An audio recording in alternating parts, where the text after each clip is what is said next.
Saya pernah berpikir bahwa hidup ini sederhana saja, kerja keras, dapat promosi, lalu menikah dengan perempuan cantik yang disukai keluarga. Tapi semua itu berubah dalam satu penerbangan dari Jakarta ke Denpasar. Saat itu, saya marah besar karena delay panjang, dan tanpa sadar, saya mengomel keras di depan seorang pria yang duduk di sebelah saya. Pilot cacat, apa yang bikin pesawat telat begini? Sudah lumpuh, masih nekat terbang, kata saya lantang, tanpa tahu bahwa pria itu adalah kapten pilotnya sendiri, yang baru saja turun dari kokpit karena masalah teknis kecil. Pria itu hanya diam, tersenyum tipis, tapi matanya tajam menusuk. Namanya Captain Arga Wijaya. Dia berusia sekitar 35 tahun, tampan dengan rahang tegas khas pria Jawa, seragam pilotnya rapi meski dia berjalan dengan tongkat penyangga di kaki kanan, akibat kecelakaan saat latihan terbang beberapa tahun lalu. Saya baru sadar kesalahan saya saat pengumuman memanggil namanya kembali ke kokpit. Wajah saya panas, malu bukan main. Sepanjang penerbangan, saya gelisah, tak berani menoleh ke arahnya saat dia lewat lorong pesawat. Sesampainya di Bali, saya pikir itu akhir dari cerita memalukan itu. Saya, Rama Putra, 28 tahun, baru saja pindah kerja ke sebuah perusahaan ayasi di Denpasar. Saya lulusan teknik aeronautika dari ITB, bangga bisa bekerja di bidang yang saya cintai.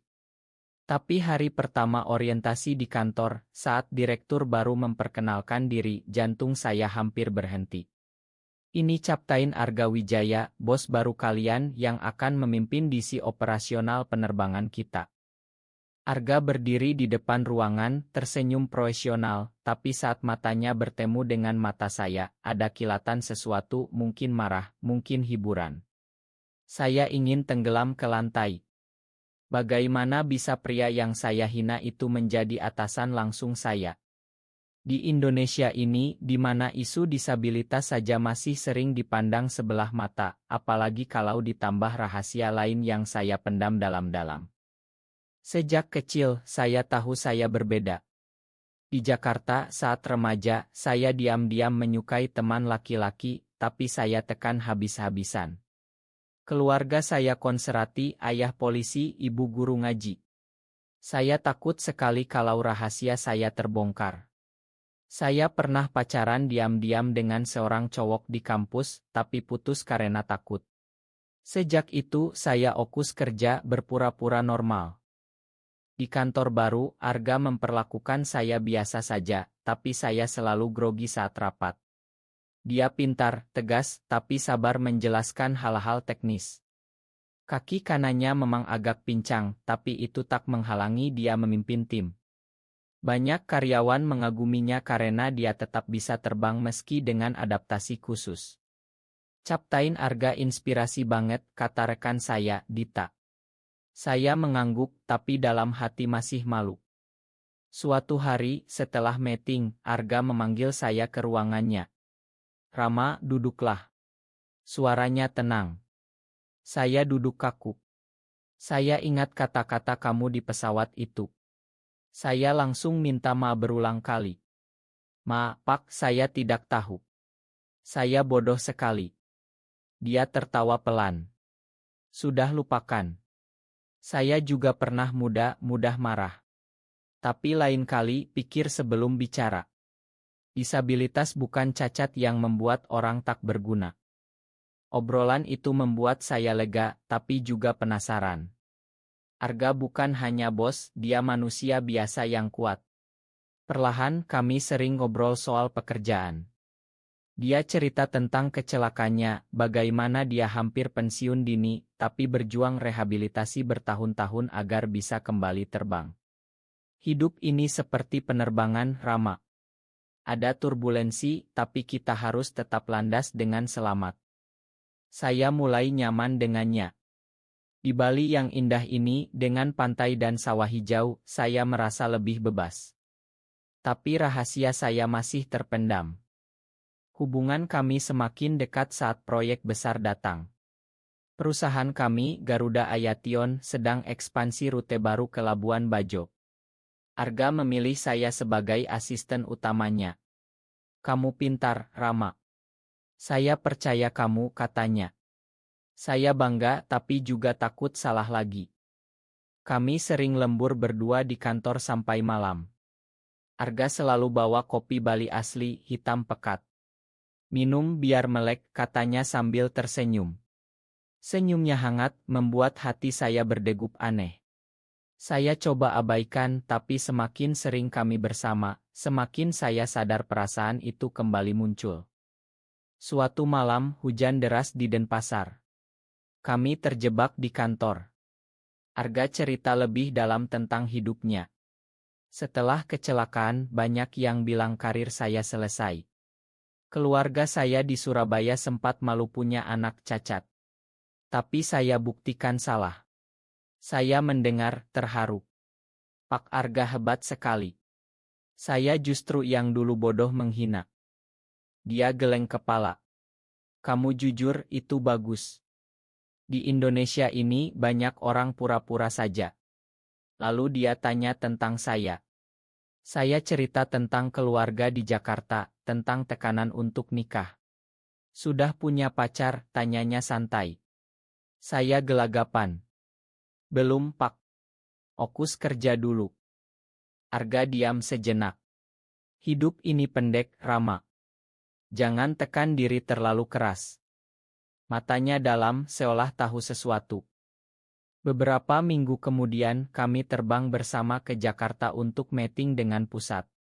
Di pesawat, Arga yang pilot. Saya duduk di kelas bisnis, grogi. Saat turbulensi, suaranya tenang lewat pengumuman, tenang, semuanya aman. Saya tersenyum sendiri. Di Jakarta, kami menginap di hotel yang sama. Malam itu ada dinner dengan tim. Arga minum sedikit, cerita lucu tentang masa mudanya. Saya lihat dia dari dekat, wajahnya tampan, mata coklatnya lembut. Hati saya berbisik, ini bahaya. Keesokan harinya, meeting sukses. Saat pulang ke hotel, Arga ajak jalan-jalan ke Ancol. Kita istirahat dulu sebelum terbang kembali. Kami duduk di pantai, angin sepoi. Arga cerita tentang rahasianya, saya gai, Rama. Saya terkejut, hampir tersedak. Pak. Serius? Dia angguk. Sudah lama. Tapi di dunia ayasi ini, apalagi di Indonesia, saya sembunyikan rapat. Keluarga tahu, tapi pura-pura tidak. Mantan saya dulu pilot juga, tapi putus karena tekanan. Saya diam, jantung berdegup kencang. Akhirnya saya berani, saya juga, Pak. Sama seperti Bapak. Arga menatap saya lama. Benarkah? Makanya kamu selalu grogi ya? Kami tertawa bersama, lega. Malam itu, kami cerita panjang tentang perjuangan masing-masing. Arga bilang kita sama-sama menyembunyikan diri di negeri yang masih keras ini. Perasaan romantis mulai tumbuh. Tapi kami sadar ini rumit. Dia bos saya. Kembali ke Bali, hubungan kami berubah. Lebih dekat, tapi hati-hati. Kami sering makan malam bersama, bicara tentang mimpi. Arga ajarkan saya terbang simulator, tangannya memegang kendali saya. Sentuhan itu membuat saya gemetar. Tapi konflik mulai muncul. Rekan kantor curiga kami terlalu akrab. Rama dekat banget sama bos, bisik mereka. Cinta kami mulai mekar diam-diam di Bali yang romantis, dengan sunset di Kuta atau makan ikan bakar di Jimbaran, kami habiskan waktu berdua. Arga ajak saya ke rumahnya di Ubud, ila kecil dengan ieu sawah. Ini tempat tenang saya, katanya. Kami pertama kali berciuman di sana, di teras saat hujan. Lembut, penuh emosi. Saya takut, Rama. Tapi saya bahagia, bisiknya. Saya peluk dia erat. Kakinya yang pincang tak membuatnya lemah, justru membuat saya semakin sayang. Tapi realitas Indonesia menekan. Keluarga Arga di Surabaya tekan dia untuk nikah. Sudah 35 Arga. Cari perempuan baik, kata ibunya lewat telepon. Arga sedih tapi tegar. Di kantor, proyek sukses berkat kami berdua. Tapi rumor mulai beredar. Seorang rekan Andi yang iri promosi saya mulai selidiki. Dia lihat kami keluar bersama malam-malam. Suatu hari Andi konfrontasi saya. Kamu gaya, Ra? Sama bos. Saya panik tapi diam. Andi ancam sebarkan rumor. Arga tahu marah besar. Kita harus hati-hati. Tapi dia lindungi saya. Saya tidak akan biarkan kamu dipecat. Konflik memuncak saat inspeksi besar dari pusat Jakarta. Arga harus terbang demo rute baru. Saya ikut sebagai observer. Tapi saat Takeo ada masalah mesin kecil. Arga tangani dengan tenang, tapi media besar beraskan, pilot Diabel bahaya. Berita viral. Banyak komentar negatif, pilot cacat jangan terbang. Arga down sekali. Saya temani dia di rumah. Mereka tidak tahu perjuangan saya, katanya sambil menangis. Malam itu kami semakin dekat secara emosional. Saya bilang saya cinta Bapak Arga. Dia balas, saya juga, Rama. Dari pertama kali kamu hina saya di pesawat, sudah ada yang beda. Tapi pengkhianatan datang. Andi sebarkan foto kami berdua di pantai, edit seolah mesra. Foto itu sampai ke pusat. Direksi panggil Arga. Ini memalukan perusahaan, kata mereka. Arga hampir dipecat. Saya juga terancam. Krisis besar. Arga depresi, tak mau terbang sementara. Saya dukung dia habis-habisan. Kami putuskan hadapi bersama. Saya cerita ke keluarga saya di Jakarta, ya ideo cal. Ma, pa, aku gay. Dan aku cinta sama pria baik. Ayah marah besar, kamu gila. Ini dosa. Ibu nangis. Mereka putus hubungan sementara. Arga juga sama. Keluarganya tolak. Kamu sudah cacat, sekarang ini lagi. Tapi Arga tegar. Saya sudah cukup sembunyi.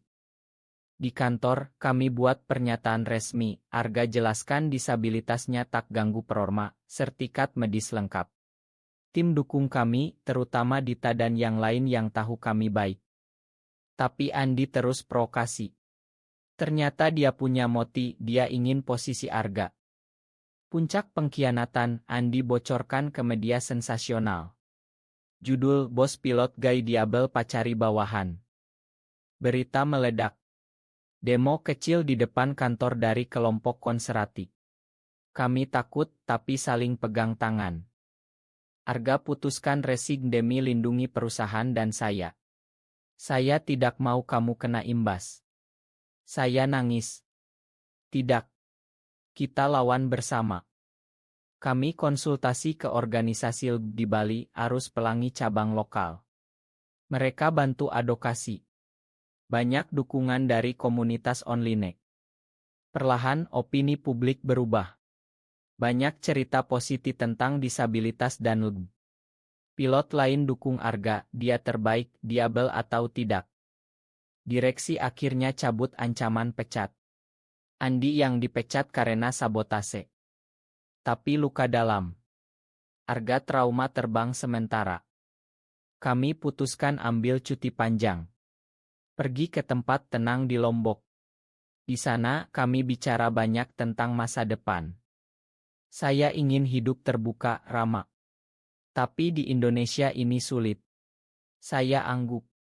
Kita bisa pindah ke bagian perusahaan di luar, atau buka usaha sendiri.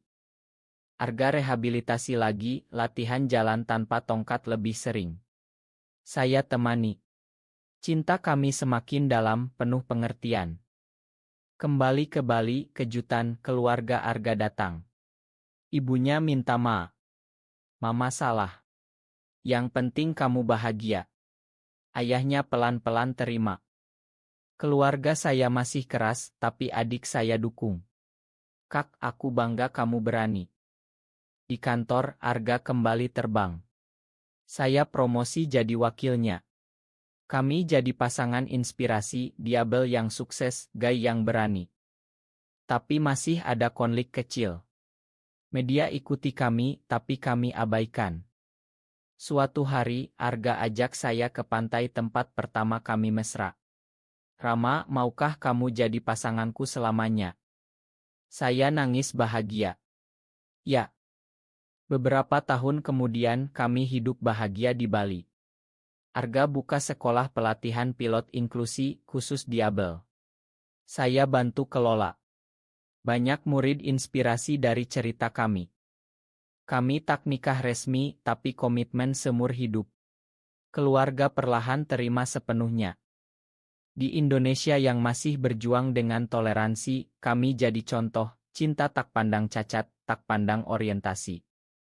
Saya pernah hina dia sebagai pilot cacat, tapi dia jadi cinta hidup saya, bos yang ajarkan arti keberanian. Hidup seperti penerbangan, ada badai, tapi kalau saling pegang, kita landas bahagia. Kami manusia biasa, tapi cinta kami luar biasa. Pesan saya, terima diri sendiri, terima orang lain. Indonesia akan lebih indah kalau penuh kasih.